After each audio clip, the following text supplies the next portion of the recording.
నమస్కారం. నా పేరు శ్రీరామ్ శర్మ.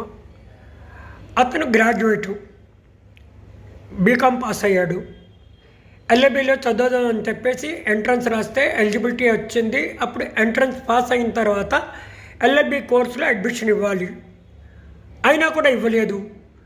ఎందుకు ఇవ్వలేదు అంటే కారణం, అతని గ్రాడ్యుయేషను డిస్టెంట్ ఎడ్యుకేషన్లో చదివాడు.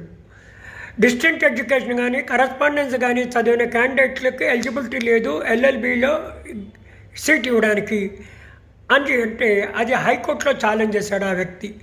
నేను లా ఎంట్రన్స్ పాస్ అయ్యాను, గ్రాడ్యుయేషన్ అయిపోయింది, నాది డిస్టెంట్ ఎడ్యుకేషను, నాకు సీట్ ఇవ్వట్లేదు, నాకు సీట్ ఇచ్చేటట్టుగా ఆదేశాలు ఇవ్వాలి అంటే ఇద్దరు జడ్జిల మాత్రం చీఫ్ జస్టిస్ సతీష్ చంద్ర శర్మ, జస్టిస్ తుకారాంతో కూడిన డివిజన్ బెంచ్ కరెక్టే, ఇతను డిస్టెంట్ ఎడ్యుకేషన్ ద్వారా చదివాడు కాబట్టి గ్రాడ్యుయేషన్ ఎల్ఎల్బి చదవడానికి అర్హత లేదు, బార్ కౌన్సిల్ ఆఫ్ ఇండియా ఈ రూల్ ఒప్పుకోదు, అతను రిజెక్ట్ చేయడం జరిగింది.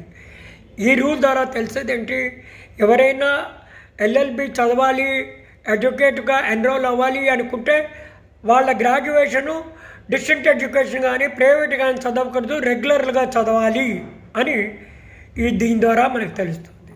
Thank you.